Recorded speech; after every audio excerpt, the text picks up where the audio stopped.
The Clippers are planning to run it back with Kawhi and PG-13 with the hope they can remain healthy in the postseason, but they've been mentioned in trade conversations with James Harden and Damian Lillard. The Clippers weren't as active in the free agency market this offseason so far. They did waive Eric Gordon, re-signing both Mason Plumlee and Russell Westbrook, but they are over the tax by $29 million and are a repeater tax team. NBA reporter Om Youngmisuk joining us now with much more. Currently, when you look at the Clippers, they have 15 players under contract. So now the focus shifts to acquiring a guy like James Harden or a guy like Damian Lillard. What can they offer now to add another star in L.A.? I think the Clippers are going to be fairly active in the trade market. They view this as their only chance to really upgrade the team.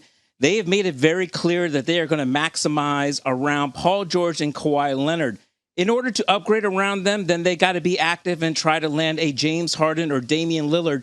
And they don't have a lot to offer if you think about what the other team is trying to get.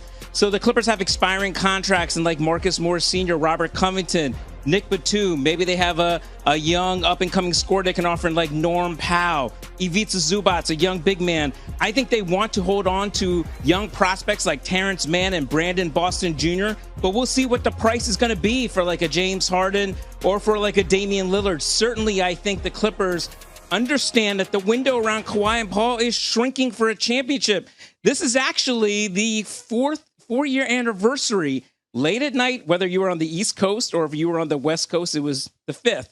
But on the 6th, this is when they got the commitment from Kawhi Leonard and Paul George. We're now entering season 5 for those two guys. It's time to win a championship. It is wild that was 4 years ago. And let's stay on this topic. The Clippers are going into their last year, Crypto.com, and both Kawhi and PG-13 can opt out after this upcoming season. What are you hearing about extension talks for both stars?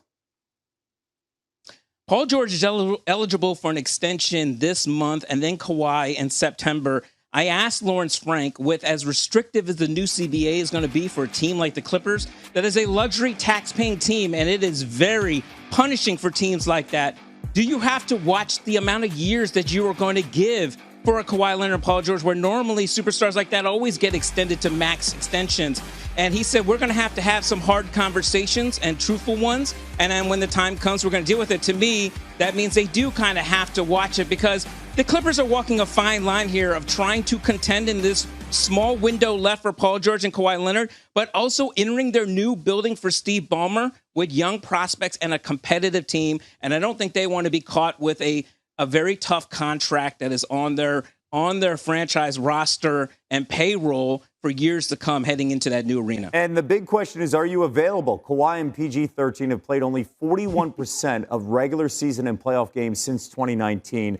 The force is strong with Om Youngmisuk. Thank you. How do you think Philly should handle this situation? First of all, we need like a 1-month moratorium on the word uncomfortable. I'm so tired of hearing it, and comfortable too. I'm tired of it. Philly is handling this about as well as they could handle it, which is not to say they're blameless for how things got to this point. Everybody deserves some blame for how we got to a position that is so precarious for James Harden, for the Sixers, and for the Clippers. But look, what is Philly supposed to do? They're not going to trade him to the Clippers for expiring contracts and other stuff that doesn't help their team right now. And they know this, something they have in their back pocket. There's an obscure little rule in the CBA that says if you're on an expiring contract the way James Harden is, and you withhold your player services for 30 days in the last season of that contract and don't report and are deemed in violation of it, your team, the Sixers, can actually block you from entering free agency the following summer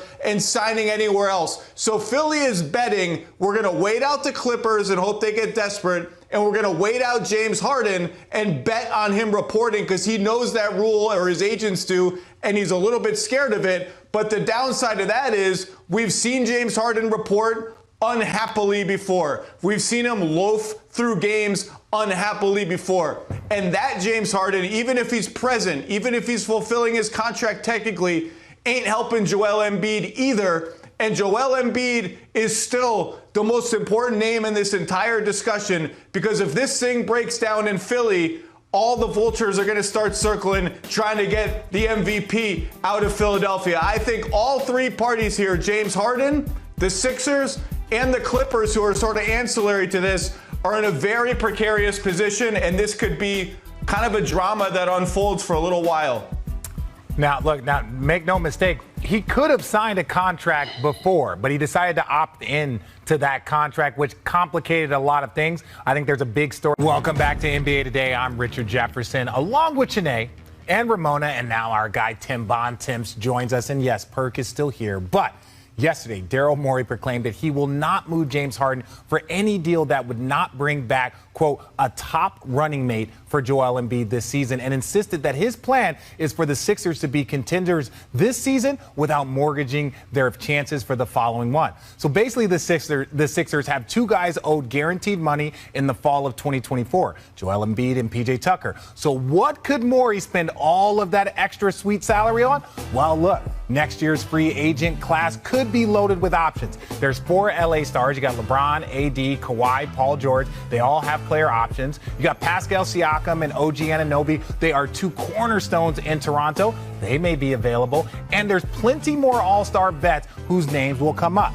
So, Ramona, I'm going to ask you how Daryl Morey is selling a just wait and see to Joel Embiid. Yeah, I mean, look.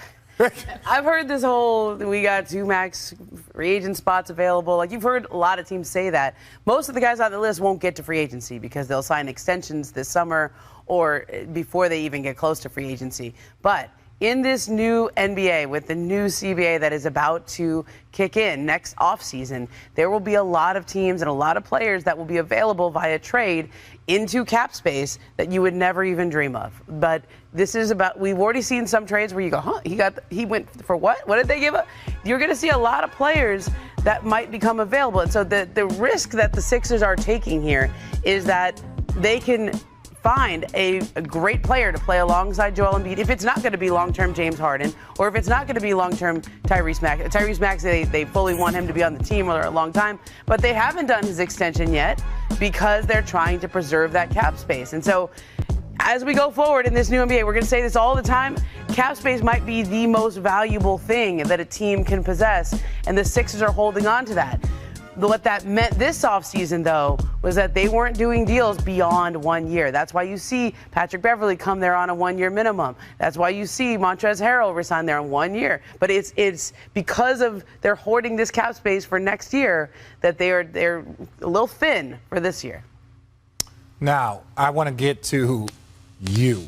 Yes, I'm talking to you. And no, but that's why, because I want to know what your thoughts are as a player currently. If you are an MVP and they're saying, hey, look, this season, let's just hold on, because we know Embiid's been injured. We know how things can go very, very quickly. It can go south. We're not even talking about James Harden yet. We're talking about mainly how is he going to handle that? How would you handle that as a player? Yeah, I'm going to keep it short and sweet. That's difficult. That's a tough pill to swallow, especially if you're Joel Embiid. I'm someone that currently dealing with injuries and knowing what it's like to want to be out there and want to be productive, but also knowing that your time is limited and you want to make the most of your time. And I think this whole wait and see is going to be very difficult to process, especially if that means that we may lose some games.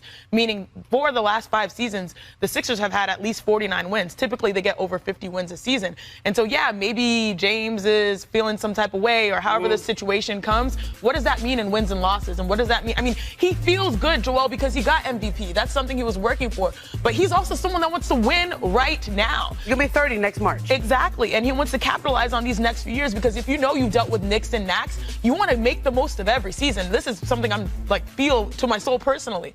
And so I think it's a harder sell than you think, especially knowing the best days could come if it's in 2 years. No, all he cares about is the right now. That's why he fought so hard to be MVP in the right now, because he knows opportunities like that don't come back so often. I've talked to Joel Embiid a lot the last couple of years about his legacy and what he wants to do as a player. And the things he wants to do are win MVPs and win championships, because those are the things that define all-time great players. And he wants to be an all-time great player.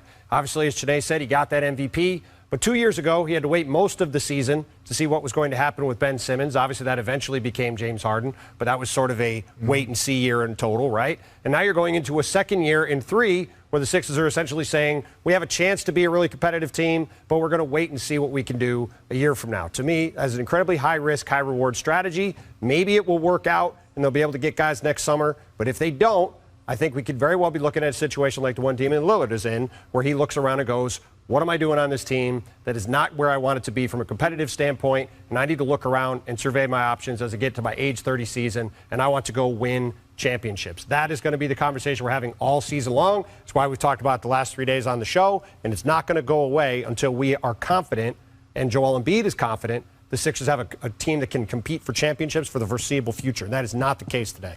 Okay, Perk, I want to ask you a question. So a couple of days ago, Joel Embiid said, hey, look, I want to win championships, whether it's in Philly or other places. Are you going to take him winning a championship in Philly or the field? That is my question for you. I'm going with the field. He haven't even got to the conference finals right now with the Philadelphia 76ers, let alone winning the championship.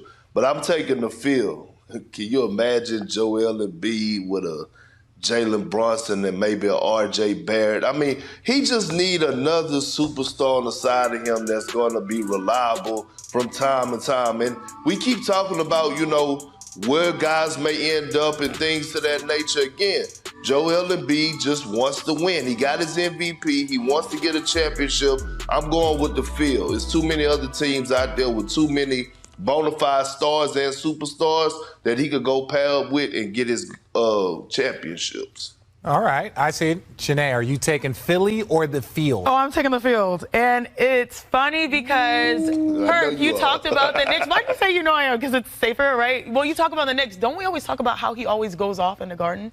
He loves to play there, and he just really shows up. I would start looking at where he goes off because he's sort of trying to send a message, but also he's a professional. When he plays for Philly, he is obviously one of the greatest players that we've seen in the NBA. And I think at the end of the day, Tim is right. You don't want a situation where it comes to we've met the end of the road because I don't align with where this organization is going. The Damian Lillard situation is real. We had rumblings for a couple of years, and then finally you hit that break. And I think with Joel, there have been ideas that, hey, is this going to work out? Are you aligning with where he is? If that's the case, then I would not be surprised if the field puts up some really good offers and he feels like that's the place for him to be. Very quickly, field or Philly? I'm taking the field because the chances are they're not going to be able to get the kind of Joel Embiid that he needs. I'm going to be the only person who says Philly because I think the one thing we've learned from the Damian Lillard situation is he waited too long. I think Dame waited too long. It should have been done a year or two ago. It's hard to move him now. And I think Joel is the type of player who's always said, I want to be in Philly my whole career. I'd love to play my whole career with the Sixers. He means a lot to them. They mean a lot to him. And I know you bring up the Knicks, Perk, and that's a good point and all that. But they're in the same division. Okay? The trades like that are really hard to pull off. That is true. I just want to say that we are still batting 1,000% for every player.